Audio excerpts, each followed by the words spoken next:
Welcome back to Ask Dr. Clarke. Today's topic, and it's an important one. All these topics are important, but listen to this one. How to avoid marrying a narc. Many women I talk to in my phone advice sessions and who email or text me are divorced from a narc, and that's a good thing. They want to remarry, and they are free to remarry biblically, but they are terrified, understandably so, that they'll choose another narc. And I've talked to ladies, God love them, who have married one narc and another narc even. You don't want another narc. One's enough. One was too much. So today I'll show you how to avoid marrying another narc. At the end of this video, I'll have some helpful resources for you that will make sure you don't marry another narc. Today's question: how does the narcissist pick their supply? This lady asks. And why do they pick people that care, have empathy, love, and are good-hearted people? And that's exactly what they do. She says, I follow you on Facebook. Good for her. I just ended a relationship with a narcissist. Good. Divorce. The trauma is so real. I was walking on eggshells, emotionally in mental abuse. He tore me down to the point I didn't even know who I was anymore. It's exactly what it is living with a narc. You lose yourself. She continues, I was paralyzed in my body. Here's the punchline, and who could blame her? I don't want to marry another narc. You know you don't. How can I avoid that? Here's my answer. Narcs carefully select a partner. You don't know they're doing it when they're selecting you. But they want a person they can control and manipulate, a caring, empathetic servant who will do all she can to meet his needs, a woman who will allow him to do whatever he wants, say whatever he wants, and abuse her any way he wants, and she will take it and keep trying to love him. And he discovers all that in the courtship phase. As he's love bombing you, he's also testing you to see if you're going to be this kind of person and you miss the red flags. I'm going to help you pick those red flags up. Now, there are two things you must do to avoid marrying a narc. First, heal completely from the narc or narcs you have been married to. You need to work through the trauma of these narc relationships and all the significant traumas in your life. When you're emotionally healthy, you'll be able to choose an emotionally healthy partner. This is why I wrote the book, I Didn't Want a Divorce. This book will help you heal from the narcs in your life. From birth until now, we're going to clean out all the traumas in your life, narc-related or not, so you'll be emotionally healthy. Because when you're emotionally healthy, you'll choose someone else who is emotionally healthy. This book is a guide to your healing. Second, you need a checklist so you can spot a loser narc. Here's my checklist, my list of loser narcs you need to avoid. And this is from in the back of this book. Last few chapters, I cover it. I didn't want a divorce, now what? Okay? Even though most narcs are wonderful daters, as I said, charming, attentive, caring, romantic, godly in quotes, there are red flags you can notice and you can pick up, and you've got a checklist. If you come across one of these, any one of these losers, and again, any one of these categories would be a no-go, all right, a deal breaker, but they usually are in more than one category. But you come across one of these losers, immediately run, screaming your head off in the opposite direction, and don't look back. First, Mr. I'm not a Christian. This should be the first question you ask a potential date, and if they're offended by that question, there's your answer. Walk away. Here's the question. Do you have a personal relationship with God through his son, Jesus Christ? If he pauses, don't date him. If he says no, don't date him. That's before you even meet with the guy. If you marry someone who isn't a Christian, you'll never be able to spiritually bond. That's a huge part of a successful marriage.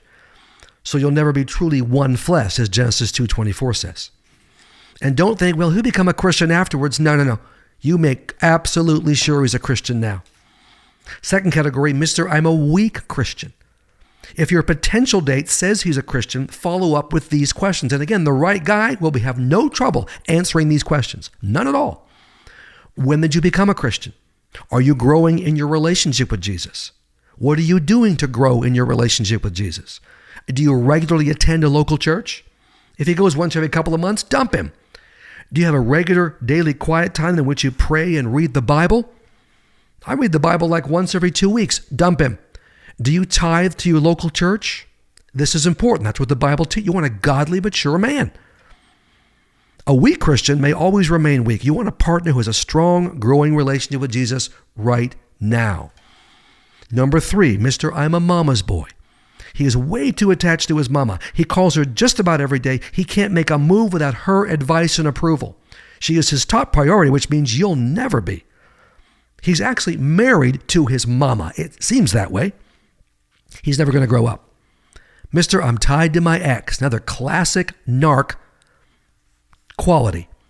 He's way too attached to his ex or exes. It's hard to tell they're divorced because he does everything her way. She makes all the decisions about their kids. She plans and controls all family activities. She runs his life. If you marry him, you're marrying her too. He has an ex and they still flirt and there's some flirting going on, or maybe he dominates her and she allows it. Whatever. They're enmeshed. You don't want that. Mr. I won't do conflict. Absolutely critical quality. Don't ever marry a guy like that. Nobody wants conflict, but you have to have a man who will deal with it, who will talk through every issue you want to talk through. But this guy refuses to talk through conflicts with you. He avoids conflict like the plague, and when it does surface, he shuts down and will not deal with it. That's why you don't marry anybody or date a guy for any longer when you realize he's not going to deal with conflict. Silent treatment, brushes you off, distracts you. Wrong guy.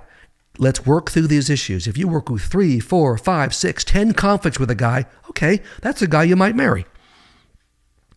Dump this kind of a gutless loser because you have to work through all conflicts in a relationship to have it be successful. Mr. I have a temper. Oh my goodness, so many narcs have a temper. If you date him long enough, you'll see the temper. And even one time of an explosive episode, walk the heck away. He blows up unpredictably, and it's not pretty. He raises his voice, he rants, he has a fit when something bothers him, and there's a long list of things that bother him. It's usually something stupid and trivial. If he does this anger routine when you're dating, it'll get even worse if you marry him. Walk away. Even if he says sorry afterwards, no, you're done. Mr. I'm always right. He's a know-it-all who somehow always has the best solution to a problem. It's like dating the Google search engine because he knows everything, or thinks he does. Your opinion, of course, doesn't count. Unless you're okay with always doing everything his way, lose his contact information and move on. Mr. I won't talk. Oh my goodness, that you get married to talk. Marriage is a series of conversations. This guy won't talk to you. He won't talk personally. He won't share his emotions. He won't share his opinions. It's impossible to have a deep conversation with him. Do not think he'll suddenly start talking after marriage. You might as well marry a couch because at least it's good for something. Look, don't bother with this. You want a guy that's talks. He may not be as expressive as you, but he talks. He'll share his life with you. Mr. My past is a secret. Avoid this guy like the plague. He won't talk about his childhood. He won't talk about his family. He won't talk about his previous girlfriends. He won't talk about his previous marriages. He's in the CIA, or it seems that way, or an alien from another planet. Get rid of this mystery man. Mr. I can't keep a job. Also a red flag. He's gone from job to job to job, and here's the key. Amazingly, each job loss is not his fault. He's been on unemployment more than he's worked at a job. If you value financial security, and all women do, and you should, stop dating this loser. You'll support him forever. Mr. I'm in a custody battle. I'm telling you right now, don't bother. He's in a vicious, all-out battle with his ex over their kids. His life, and now your life, is consumed with attorneys, court appearances, and legal costs. And these things will go on forever. Our legal system wants them to go on forever because the attorneys make money. I don't care how cute his kids are or how big a witch his ex is. Get away from him. These custody battles never end. You won't be able to build a relationship. It's all about the legalities. Mr. I want to be a citizen. Listen to me very clearly here. Do not date anyone who is not a citizen and wants to be one. I don't care who he is. He desperately wants to become an American citizen. You are a citizen, oddly enough. So by marrying you, he'll have a path to his citizenship. Is he truly in love with you or in love with the citizenship you can give him? There's no way to know. Give him the number of an immigration attorney if you want to and walk away. This happened to a relative of Sandy and I's, and it was a nightmare. This guy fooled, and she's a very bright young woman, fooled her completely. And as soon as he got what he wanted, citizenship, he dumped her like a hot rock, broke her heart. She's okay now, But you know what? Don't bother with the citizenship thing. Mr. I'm still married is another one. It doesn't matter if he's in a divorce process. Guess what? He's still married. It doesn't matter if he's separated from his wife. He's still married. By dating him, you are committing adultery. Don't do that. God will forgive you. Stop it and move on. Confess your sin to God, stop it, and move on. Mr. I am an active addict. Again, he's currently struggling with an addiction. Alcohol, drugs, sex, gambling, spending, whatever. He says he wants to get into recovery. Let someone else take on this project, not you. It's a different story if someone is in active recovery, he hasn't used for years, he's solid, he's walking with the Lord. That's fine. A lot of people are addicted to things, but they're in active recovery. Not a guy that's just is still using and struggling. No. Walk away. And again, don't bother with Mr. I want to live together. I'm not going to get into all the stats. Secular stats from people that want desperately to prove that living together is a good thing. Their stats are terrible. You live together. It costs you love. It costs you respect. It actually ruins your intimacy most of the time. And those couples end up not getting married more of the time than they do. And there's a price to pay when you do get married. Don't do that. God will forgive you. Okay, if you've done that, but if you can not do it, that's even better. Okay, I have a book that will help you do the 2 things you must do to avoid marrying a narc. I didn't want a divorce. Now what? Healing from all past traumas, narc-related or not, so you're emotionally healthy, and being able to choose the right person. Avoid the loser and spot the winner. And also, when you find a man that looks good and you're healed, he's healthy, he doesn't have any of these bad sides, then I want you to say, look, honey, Dr. Clarke I have a book for everything. You know that. I've got a premarital book. Honey, we need to talk.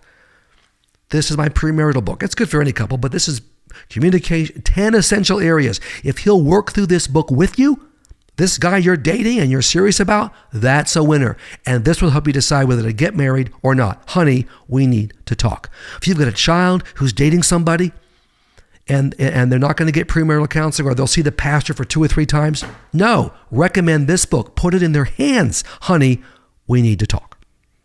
All right. In the next YouTube, which is coming up in a little bit, I'm going to be talking about how to spot a winner, so you can look forward to that. This is how to spot a loser narc, how to spot a winner, someone that you want to marry.